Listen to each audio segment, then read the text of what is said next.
اگر عمل ثابت ہے پھر دیکھ پیارے پیغمبر کی اس کے کرنے میں تعلیم کیا ہے، آپ کی ادا اور طرز طریقہ کیا ہے، اس طرز اور طریقے پر کرنا ضروری ہوگا۔ لیکن آج اکثر لوگ اس غلط فہمی اور دھوکے میں ہیں، وہ سمجھتے ہیں کہ جب عمل ثابت ہے تو اب اس کے کرنے میں ہم اپنی مرضی پہ چلیں گے۔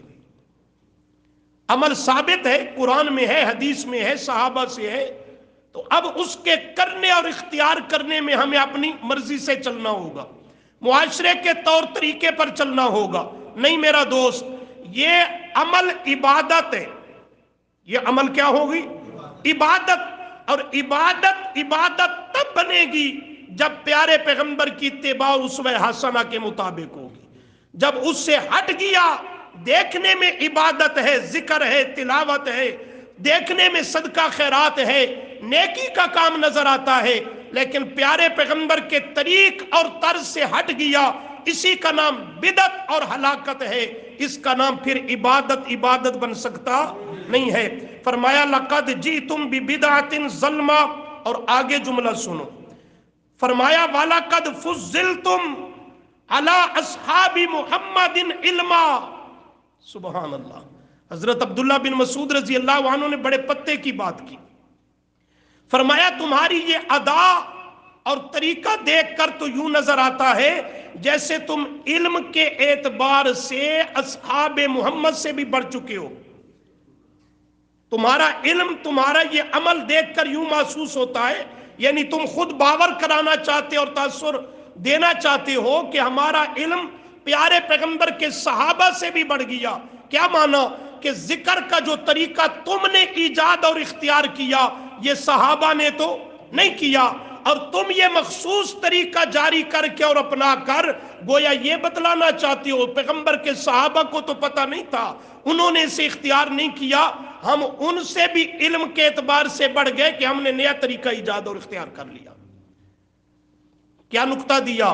ہر بدعتی اپنے عمل سے یہ باور کراتا ہے یہ کام پیغمبر نے نہیں کیا، صحابہ نے نہیں کیا، یہ طرز طریقہ اختیار نہیں کیا، لیکن میں کر رہا ہوں کہ مجھے ان سے بھی زیادہ کوئی علم حاصل ہو گیا، اور جو نیکی ان کو سمجھ نہیں آئی، ان کے دور میں نہیں پائی گئی، وہ نیکی میں اختیار کیے ہوئے ہوں، گویا یہ ان سے بھی عمل کے اعتبار سے بڑھ جانے کا دعویٰ کرتا ہے، بڑھ جانے کا دعویٰ کرتا ہے۔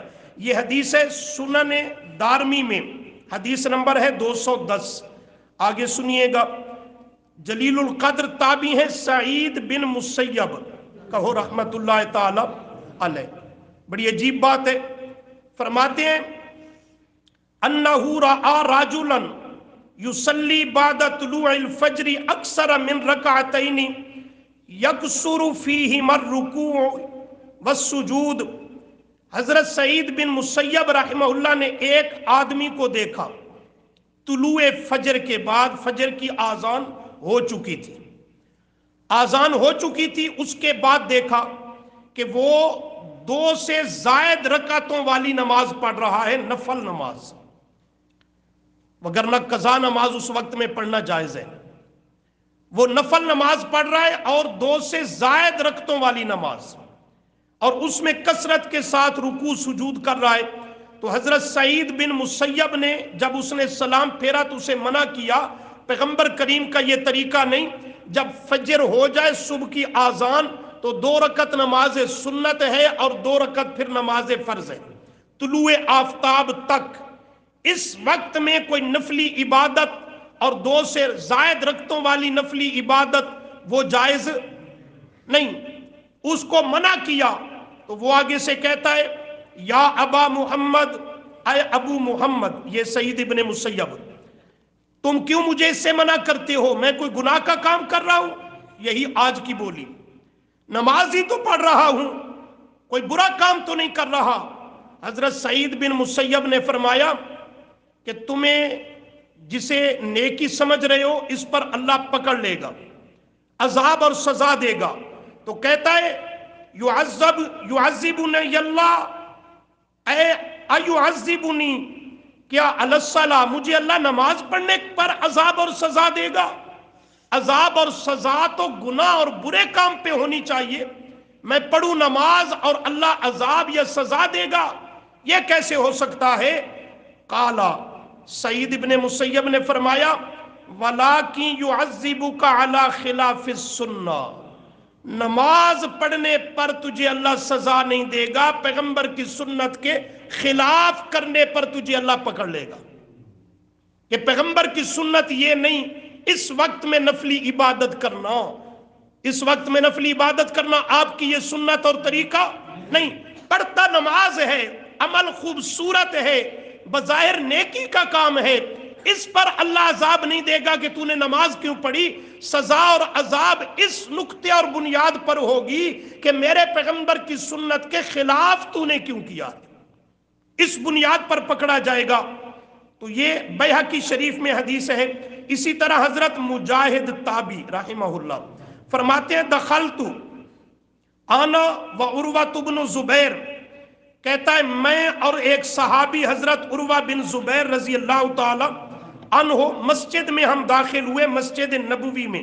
ذہن حاضر رکھنا، بات بڑی اہم ہے اور حساس بھی ہے، کہیں کوئی اور مفہوم نہ سمجھ لینا، شیطان بھی ساتھ ساتھ خرابی کرتا ہے نا۔ تو کہتا ہے حضرت مجاہد میں اور حضرت عروہ بن زبیر مسجد نبوی میں داخل ہوئے تو فَإِذَا عبداللہ بن عمر جالس الی حجرت عائشہ، حضرت عبداللہ بن عمر رضی اللہ عنہما کو ہم نے دیکھا حجرہ عائشہ کے قریب بیٹھا ہوا ہے، حجرہ عائشہ کے قریب بیٹھا ہوا ہے۔